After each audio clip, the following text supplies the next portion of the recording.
house robbery, possession of suspected stolen goods, withdrawn. Yes. 2012, Brooklyn, common assault, withdrawn. Yes. 2012, in Mamelodi, possession of housebreaking equipment, withdrawn. Yes. 2013, in Alberton, house robbery, withdrawn. Yes. 2015, Silverton, carjacking and possession of suspected stolen goods, withdrawn. Yes.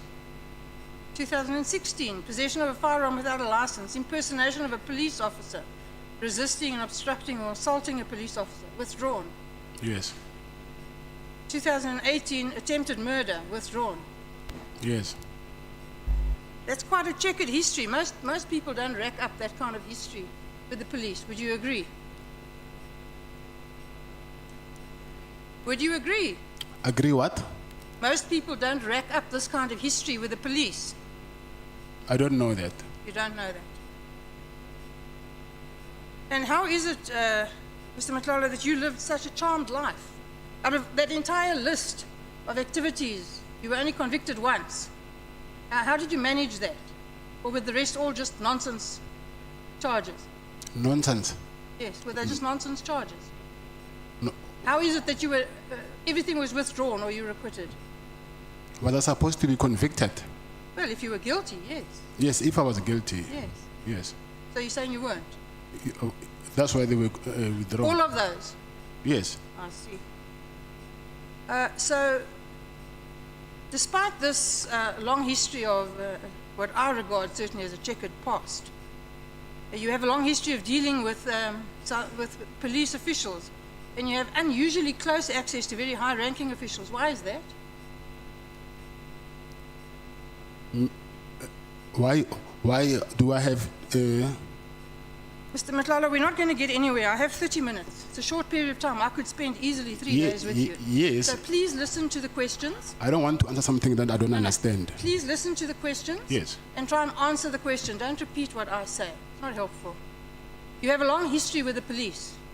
And yet, despite that, you have unusually close access to high-ranking officials. Why is that? I wouldn't say I have close. Like I said before, it's not only high-ranking officials. It's different people, so they are part of them. I see.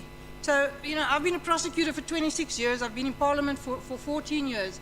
And I don't have any generals in the police on speed dial. Yet you have an entire list full of them. How does that happen? Some of them is because of the contact that I was having with them. Yeah, and the rest? It's people that I know. You just know them? Yes. I see. So what legitimate basis does an ordinary businessman have to have this level of access to police leadership? I don't understand how I must answer that. It's fine, then we'll move on. Did any police official ever question why a private individual like yourself had such close access, deep connections with high-ranking police? No. No. They took it as quite natural. I said no. You currently hold a license for all the firearms, your personal firearms? Yes. How many? Personal firearms. Yes. 4. What kind? 9mm and All of them? No, 9mm and a shotgun and an assault rifle. That's 3. 2 9mm. And how did you get these licenses? You apply for them at the police station. Did you apply for them in the normal course? Yes. No favors? No. No money changing hands? No. You're quite sure? Yes, those firearms actually they've been. I think 2 or 3 times they've been. The police have took them and go and check how did I get those firearms. So I think 2 or 3 times. I see. See, most people in South Africa would struggle to get a firearm license with a previous conviction like yours. Yet you had no difficulty. Unless it's a violent crime, I will agree. How did you manage to get a security company registered with your criminal conviction? With my what? Your criminal conviction. Yeah, but you're raising your voice now, so I do you not keep- understand why you're raising your You voice. keep asking me to repeat myself, so I'm assuming you can't hear me. My criminal conviction is in 2001 and it's a non-violent crime. Yes, that wasn't the question. The question was, how did you get a security company registered with a previous conviction? That is an answer. A previous conviction that has nothing to do with violent crime, so there's no exception. I see. Now, the tender that you got from the South African Police Service was for the supply of which services exactly? With the SAPS, it was medical assessment Of whom? of the SAPS officials. You weren't a director of the holding company, is that correct? That's what you said yesterday. Yes. Did you disclose that to the police when you applied for the tender? No. So, would you agree that just on the face of it, and I haven't had time to go through all the documents, but on the face of it, that really closely resembles fronting? No, it doesn't. Don't agree. Would the company have been awarded the contract if the police had known that you were the effective contractor? It's Medicare 2420. Who in the South African Police Service at that time knew that your entity would be performing the work?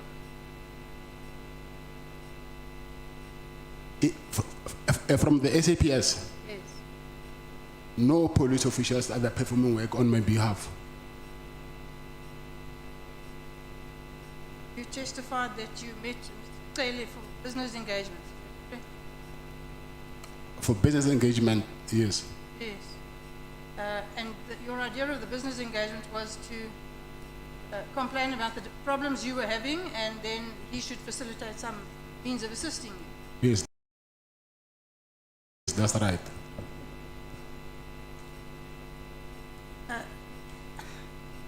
And is getting manicures part of your business protocol? Getting a manager, Manicures, having your nails done. manicures, Yes. it's part of what? Your business protocol.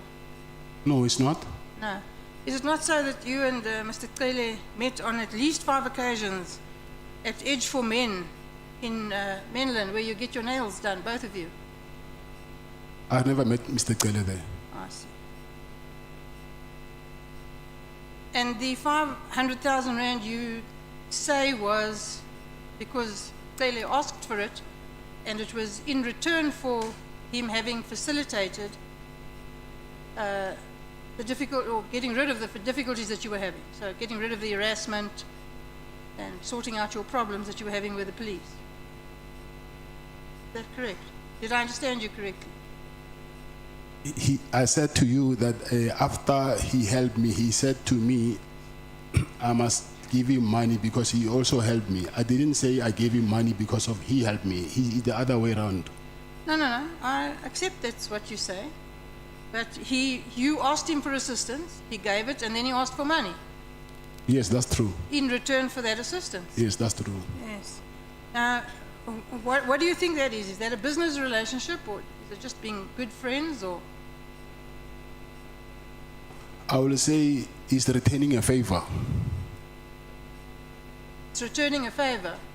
Yes, I will say that. So you were returning the favor. Yes, according to him, yes. I see. And you don't think that's corrupt? No. So you don't think that Mr. Cele interfering, using his position in the police to interfere with police processes, make them go away, and then when he does that, you pay him $500,000. That's not corruption, Yeah, from his side, I will say it's corruption. but not from yours. No. You know that there are two parties involved in corruption. There's a corruptor and a corruptee. Yes, I agree. Okay, well, I'm telling you that in my view, in this situation, you're the corruptor. Okay. Why would any businessman just casually hand over $500,000 to a senior police official? Why didn't you report him? To who? To the police.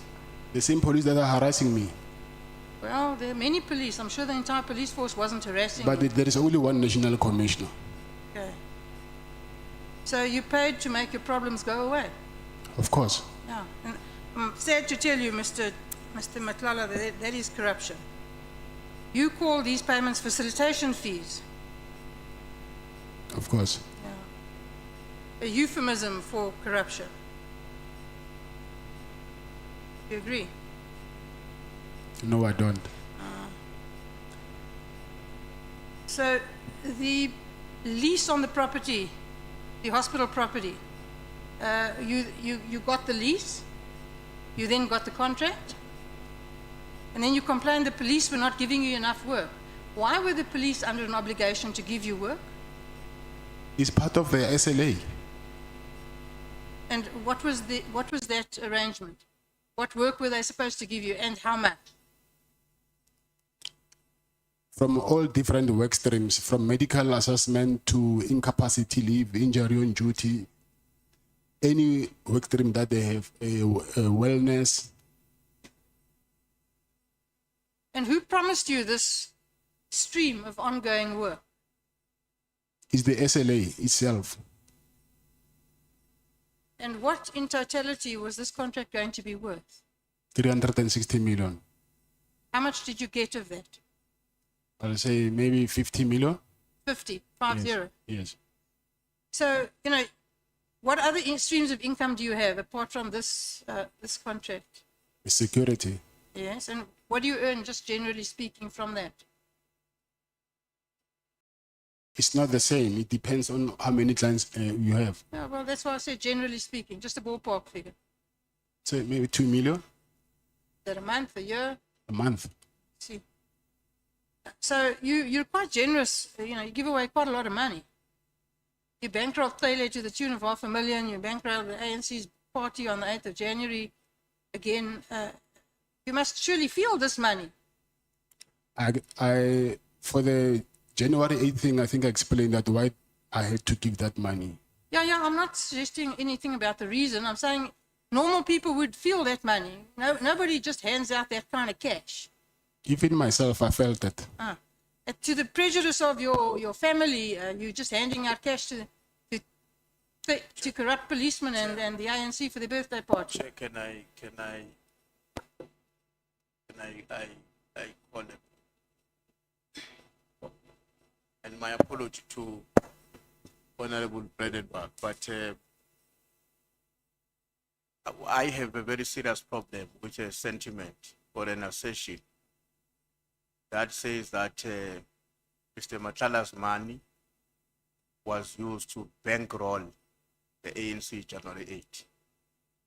Mr. Brown Mohoti cannot and will never be the ANC.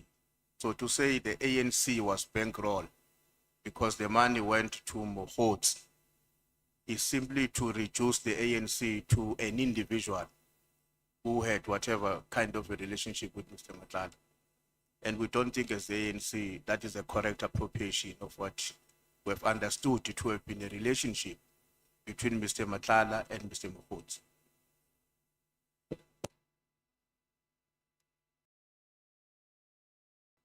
Did Mohoti ask your money in the name of the ANC? Not in the name of the ANC. He asked me money, and then he said he was working with the minister of the police, who is in the ANC. Okay. The point is sustained, Chief Whip. Honorable Male. No, on a point of order. Mr. Matlala made an allegation that money was sourced to pay for people to go to the January 8th celebration of the ANC. And what the Honorable Breytenbach is doing is testing that evidence. And you cannot restrict her because we want to arrive perhaps at a conclusion that the money was for Mohoti or was for the ANC. So it can't be that when we are now testing the evidence that was led here, January 8th is of the ANC. People were paid transport, accommodation, and all of that, including buying table in the dinner of the ANC. So we're testing if this money is to benefit of the ANC. So we're now at a point of testing the evidence. We're not at a point where we can say we've now concluded that the money was from Khotsi. It can't be. We're testing that evidence, and the ANC was mentioned in the evidence in chief. Yeah. I think the witness has said it, honorable members, that he did not give the ANC money. He gave money to Khotsi, who said he was working with the minister.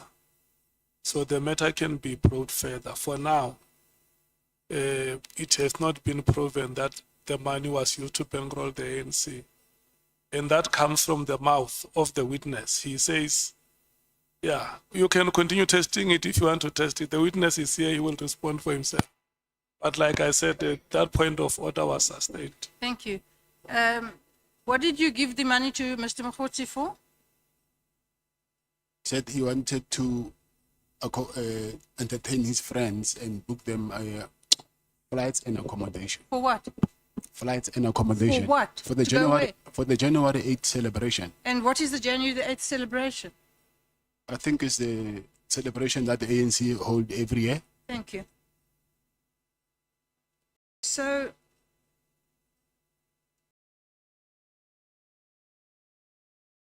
the truth is that you received 50 million on that contract that had run for how many, what period of time when you received the 50 million? What period did that cover? I will say from maybe, I'll say from end of September until January this year, End of September from which year? So, 2024. okay, so that's not very long. It's a short period of time with quite a lot of money. Would you agree? It depends on the kind of work that you're doing. Yes, well, I'm asking you, it's a lot of money, in my view, for that short period of time. So what was your profit margin on that 50 million? 30%? 30%. Yes. Handy. And so, it would appear to me that these massive payments were just not justified, that they were just rubber stamping money into your account. Would you agree?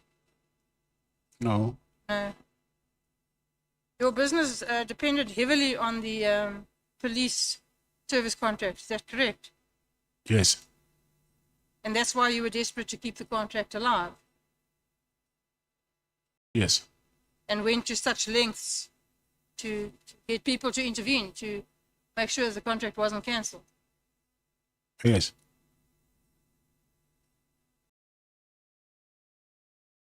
And the payments that you made in order to ensure, or to try and ensure that the contract wouldn't be cancelled, are nothing more than bribes in just common parlance. Is that correct? No. No. So what do you think a bribe is? A bribe. Yes. I know what a bribe is. Tell me what you think a bribe is. A bribe is a bribe. Is to Yes, tell me how a bribe works. is to give someone money in exchange for a favor. Yes. Isn't that what you did? No, it's not what I did. Did you not give Cele $500,000 in exchange for a favor? If you were in my shoes, you will do it as well. No, that's not the question. The question is that not what you did? Did you not give Cele $500,000 yes, I gave him for money. a favor? That's a bribe. I was not bribing him. You were. You're in denial, but you were. Jerry Boshocha is a good friend of yours. Yes. Not a very nice man. Busied himself with the drug trade and so on. You agree? Yes, I agree. Now, are all your friends involved in criminal activity? No, Well, how many of them are? quite a lot. Quite a lot. That doesn't bother you. Say that again. That doesn't bother you. You saying how many friends I have? Yes. How many friends? No, I said, how many friends of yours are involved in criminal activity? Oh, criminal activities. I'm sorry that I didn't get that. I didn't get that. I thought you were saying how many friends I have. No. I'm sure you have many friends. How many are involved in criminal activity? I don't know. Well, you knew that Mr. Boshoga was. Yes, I know. Do you admire people who involve themselves in the drug trade? No, I don't. Why? That's what they do. I cannot dictate what other people must do with their No. own lives. I absolutely agree with you that you can't dictate what other people do, but you can decide who to be friends with. Yes, I can be friends with you today. Next week, I hear that you're doing something which is not aligned with what I like. And then what would you do? I'll let you do whatever you're doing. And you'd still remain friends. Yes, on conditions. What conditions? What conditions could there possibly be I can for only remaining friends with a criminal? I can only meet you at church. Hey, Wena. You lent money to somebody who you knew manufactured drugs and then sold them at a huge profit to South Africans who go bent under misery and poverty. And your friend and people like him, keep them there. That doesn't bother you. It does. But you still gave him money. Yeah, but that money was not for that. You don't know. You just said yourself you don't know what it was for. Exactly. I'm saying from when you ask money from me saying you want to buy bread, if you, whether you lie to me or not, that's you. But I gave you money for what you asked me for. You know, Mr. Matlala, you're a clever man. That's very clear. You're not a stupid man. You've been around. You know about business. You know about crime. And you are not the naive person you're trying to portray. I don't believe you for 1 minute.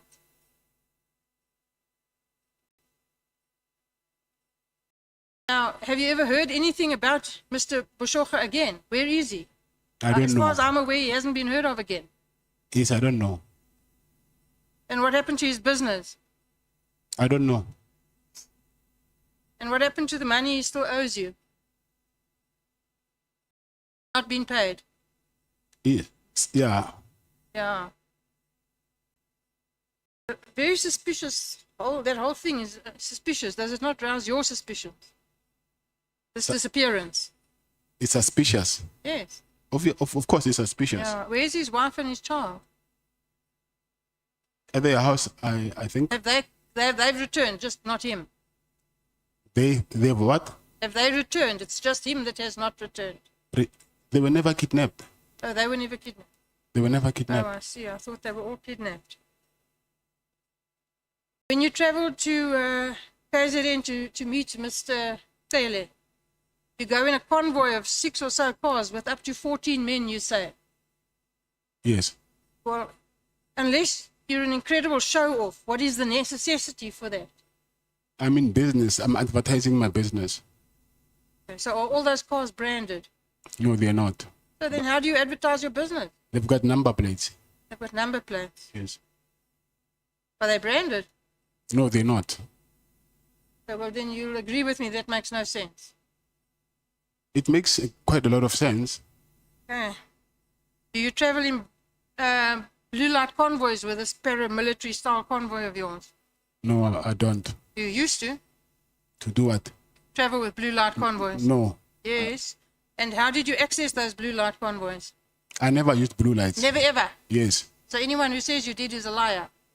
I'm not saying it's a liar, but I'm saying I've never used them. Okay. The protection that you supplied in Ekurhuleni, you supplied protection to the municipal officers, I think. Correct me if I'm wrong, and also sometimes to the mayor. Is that correct? The mayor is How did that happen? through the. By then he was a chief of operations. Who? Mr. Julius Mkonazi. So he arranged for your company to protect the mayor of Ekurhuleni. Yes. And did you get paid for that? No. Did it free? Yes. Now that's not a very good business model. It is. Okay. You donated vehicles to the Ekurhuleni Metro Police. Yes, I did. Why? Like I said before, I wanted to do medical response for them. So I did that as to show good faith. Yeah. How many? Four. Four vehicles. Yes. What kind? It was a 2 BMWs, 1 Mercedes, 1 VW Golf GTI. Don't mess around. And was there any benefit from this donation?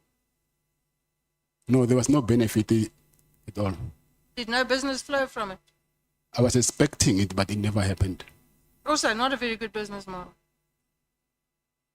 It was. The intention was... I see. So I would suggest to you that the reason that you drive around in a convoy like you do got nothing to do with safety. It's just to promote your image and intimidate people. I don't agree with that. You don't. Do you have any links, business relationships with anybody who's a member of the Boko Haram gang in Pretoria? No? You don't, or you're not aware of it? No, I'm not. So you don't have those relationships? No. You've admitted to bribing, although you think it's not bribing, police. Have you bribed anybody else in the criminal justice network? Have you bribed judges? Have you bribed prosecutors? No? Have you done favors for them? No? Have you given them gifts in No. exchange for favors? No? No. So I've only got 5 minutes left, so I'm going to wrap up. In my view, Mr. Matlala, you're not a businessman. You're a crook. I am. You're a thief. You're a fraud, and you're corrupt. And the problem in this country today is that people like yourself clothe yourself in the respectability of calling yourself a businessman when you are nothing but a dishonest thug. You make an illicit fortune by stealing from the poorest of the poor. It's people like you and your associates that have robbed generations of South African children of their futures. Shame on you, sir. I'm finished, Chair.